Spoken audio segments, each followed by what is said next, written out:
प्यारे बच्चों, सुप्रभात। आज हम पढ़ेंगे महाभारत पाठ 1। महाभारत की कथा क्या है? तो महाभारत की कथा महर्षि पराशर के कीर्तिमान पुत्र वेदव्यास की देन है। जो महर्षि पराशर हुए थे, उनके पुत्र थे वेदव्यास, उनकी देन है। व्यास जी ने महाभारत की ये कथा सबसे पहले अपने पुत्र शुकदेव को कंठस्थ कराई थी। यानी महाभारत के रचयिता कौन है? महर्षि वेदव्यास। कंठस्थ कराई थी मतलब अपने पुत्र को कंठस्थ सुनाई थी, और बाद में अपने दूसरे शिष्यों को। मानव जाति में महाभारत की कथा का प्रसार महर्षि वैशंपायन के द्वारा हुआ। वैशंपायन व्यास जी के प्रमुख शिष्य थे। यानी जो व्यास जी थे, उनके प्रमुख शिष्य कौन थे? वैशंपायन। ऐसा माना जाता है कि महाराजा परीक्षित के पुत्र जन्मेजय ने एक बड़ा यज्ञ किया था।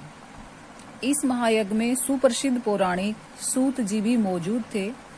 यानी जो सुप्रसिद्ध पौराणिक कौन माने जाते थे?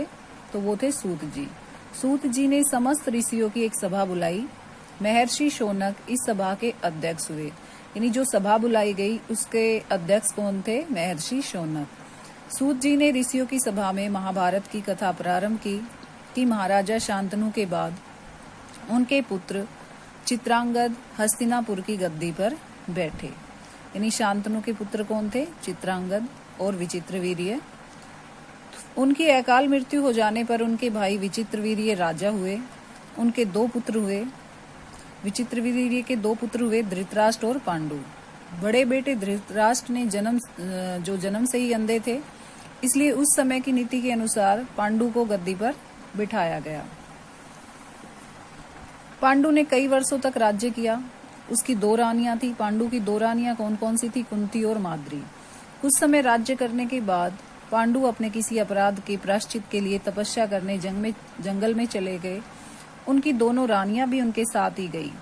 वनवास के समय कुंती और माद्री ने 5 पांडवों को जन्म दिया। कुछ समय बाद पांडु की मृत्यु हो गई। 5 अनाथ बच्चों का वन के ऋषि मुनियों ने पालन पोषण किया और पढ़ाया लिखाया। जब युधिष्ठिर 16 वर्ष के हुए तो ऋषियों ने 5 कुमारों को हस्तिनापुर ले जाकर पितामह भीष्म को सौंप दिया। 5 पांडव बुद्धि से तेज और शरीर से बली थे। उनकी प्रखर बुद्धि और मधुर स्वभाव ने सबका मोह लिया था।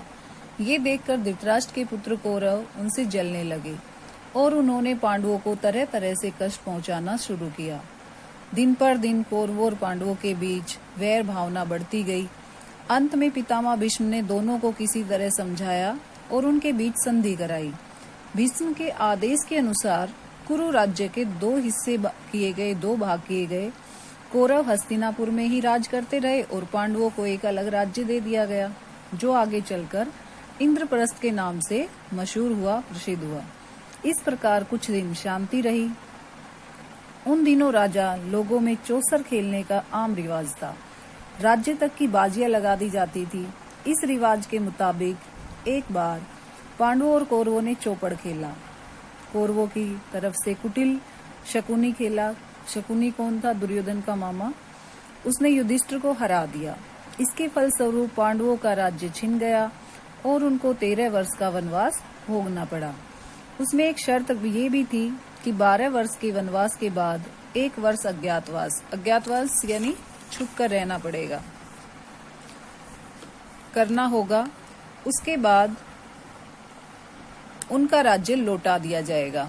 द्रौपदी के साथ 5 पांडव 12 वर्ष वनवास और 1 वर्ष अज्ञातवास में बिताकर वापस लौटे, पर लालची दुर्योधन ने लिया हुआ राज्य वापस करने से इनकार कर दिया। अतः पांडवों को अपने राज्य के लिए लड़ना पड़ा। युद्ध में सारे कौरव मारे गए। तब पांडव उस विशाल साम्राज्य के स्वामी हुए। इसके बाद 36 वर्ष तक पांडवों ने राज्य किया। फिर अपने पोते परीक्षित को राज्य देकर द्रौपदी के साथ तपस्या करने हिमालय चले गए। ये तो संक्षेप में यही महाभारत की कथा है। अब विस्तार से। सबसे पहले देवव्रत। देवव्रत कौन है उसके बारे में जानेंगे। गंगा एक सुंदर युवती का रूप धारण किए नदी के तट पर खड़ी थी। गंगा मीन्स गंगा नदी। उसके सौंदर्य और नव यौवन ने राजा शांतनु को मोह लिया था। गंगा बोली, राजन, आपकी पत्नी होना मुझे स्वीकार है, पर इससे पहले आपको मेरी शर्त माननी होगी। क्या आप मानेंगे? राजा ने कहा, अवश्य। राजा शांतनु ने गंगा की सारी शर्तें मान ली और वचन दिया कि वह उसका पूर्ण रूप से पालन करेंगे। समय पाकर गंगा ने शांतनु के कई तेजस्वी पुत्र हुए, परंतु गंगा ने उनको जीने नहीं दिया। बच्चे के पैदा होते ही वह उसे नदी में बहती हुई धारा में फेंक आती थी और फिर हंसती मुस्कुराती राजा शांतनु के महल में आ जाती थी। अज्ञात सुंदरी के इस व्यवहार से राजा शांतनु हैरान रह जाते। उनके आश्चर्य और क्षोभ क्रोध का पारावार न रहता, कोई सीमा न रहती। शांतनु वचन दे चुके थे कि इस कारण मन महसूस कर रह जाते थे, कुछ कह नहीं पाते थे। 7 बच्चों को गंगा ने इसी भांति नदी में धारा में बहा दिया। 8वां बच्चा जब पैदा हुआ तो गंगा उसे भी लेकर नदी की तरफ जाने लगी, तो राजा शांतनु से नहीं रहा गया। बोले, माँ होकर अपने नादान बच्चों को अकारण ही क्यों मार दिया?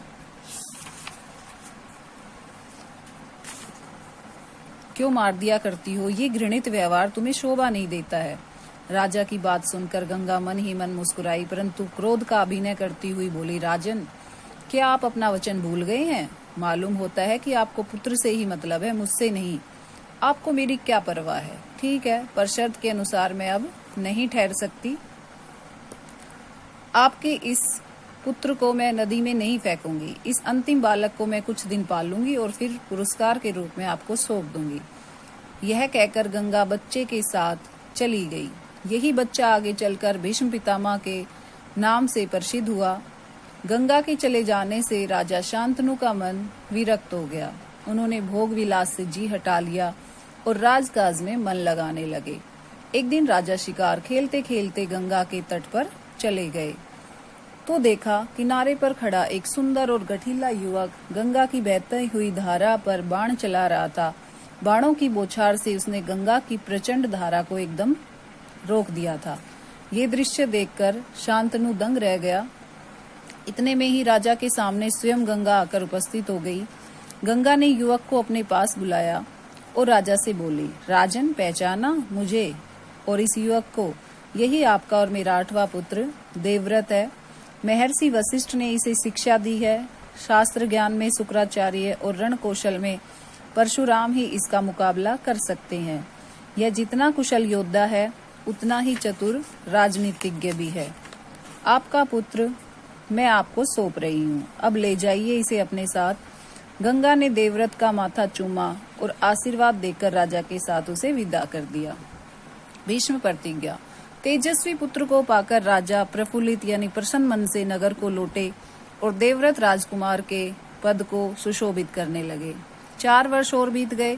एक दिन राजा शांतनु यमुना तट की ओर घूमने गए तो वहां एक सुंदर सी अप्सरा तरुणी खड़ी दिखाई दी। तरुणी का नाम सत्यवती था। गंगा के वियोग के कारण राजा के मन में जो विराग छाया हुआ था वह इसी तरुणी को देखते ही विलीन हो गया, मिट गया। उस सुंदरी को अपनी पत्नी बनाने की इच्छा उनके मन में बलवती हो उठी। उन्होंने सत्यवती से प्रेम याचना की। सत्यवती बोली, मेरे पिता मल्लाहों के सरदार है, पहले उनकी अनुमति ले लीजिए, फिर मैं आपकी पत्नी बनने को तैयार हूँ। राजा शांतनु ने जब अपनी इच्छा उन पर प्रकट की तो केवटराज ने कहा, आपको मुझे एक वचन देना पड़ेगा। राजा ने कहा, जो मांगोगे दूंगा, यदि वो मेरे लिए अनुचित न हो। केवटराज बोले, आपके बाद हस्तिनापुर के राज सिंहासन पर मेरी लड़की का पुत्र बैठेगा, इस बात का आप मुझे वचन दे सकते हैं। केवटराज की शर्त शांतनु को नागवार लगी, सही नहीं लगी। गंगा सुत को छोड़कर वह अन्य किसी को राजगद्दी पर बिठाने की कल्पना तक उनसे न हो सकी। निराश और दुखी मन से वह नगर की ओर लौट आए। किसी से कुछ कह भी नहीं सके, पर चिंता उनके मन को कीड़े की तरह कुतर कुतर कर खाने लगी। देवव्रत ने देखा कि उसके पिता के मन में कोई न कोई तो व्यथा समाई हुई है। वह एक दिन उसने शांतनु से पूछा, पिताजी, संसार का कोई भी सुख ऐसा नहीं जो आपको प्राप्त न हो, फिर भी इधर कुछ दिनों से आप दुखी दिखाई दे रहे हैं, आपको किस बात की चिंता है? यदि शांतनु ने गोलमोल बातें बताई, फिर भी कुशाग्र बुद्धि देवव्रत को बात समझते देर न लगी। उन्होंने राजा के सारथी से पूछताछ करके उस दिन केवटराज से यमुना नदी के किनारे जो कुछ बातें हुई थी उनका पता लगा लिया। पिताजी के मन की व्यथा यानी दुख को जानकर देवव्रत सीधे ही केवटराज के पास गए और उनसे कहा कि वह अपनी पुत्री सत्यवती का विवाह महाराज शांतनु से कर दे। केवटराज ने वही शर्त दोहराई जो उन्होंने शांतनु के सामने रखी थी। देवव्रत ने कहा, यदि तुम्हारी आपत्ति का कारण यही है तो मैं वचन देता हूँ कि मैं राज्य का लोभ नहीं करूंगा।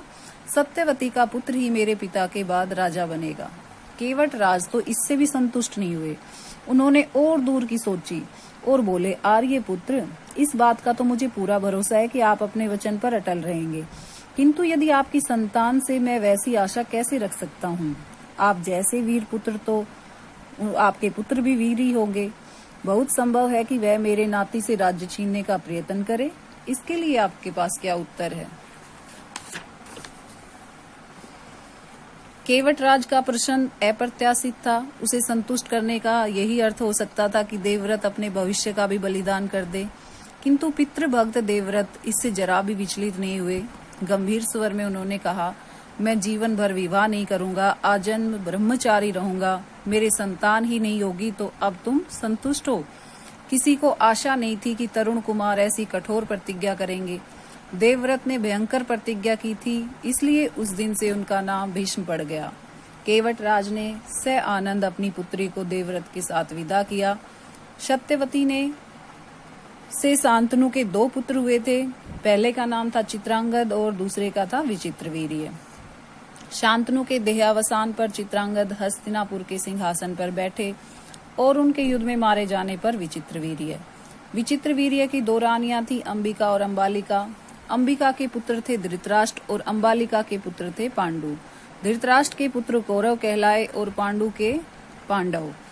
महात्मा भीष्म शांतनु के बाद से कुरुक्षेत्र युद्ध का अंत होने तक उस विशाल राजवंश के सामान्य कुलनायक और पूज्य बने रहे। शांतनु के बाद कुरुवंश का क्रम यह रहा। धन्यवाद।